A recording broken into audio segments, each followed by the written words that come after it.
In today's video, I'm going to teach you how to add advance payment in Zoho Books.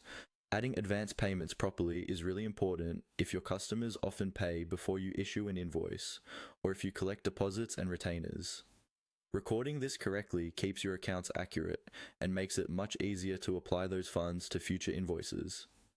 So in this walkthrough, I'll guide you step by step through the exact process inside Zoho Books.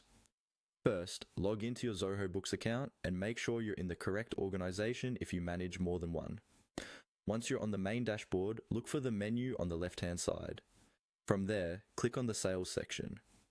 This is where Zoho Books keeps everything related to customers, invoices, and payments, so most customer-related transactions will start here. Inside the Sales area, go ahead and click on Customers. This will open up a list of all the customers you've added to your Zoho Books account. If you have a long customer list, you can use the search bar at the top to quickly find the customer who is making the advance payment. Once you find the right customer in the list, click on their name to open their customer details page. On this page, you'll see an overview of their contact information, transaction history, outstanding balances, and any previous payments or credits.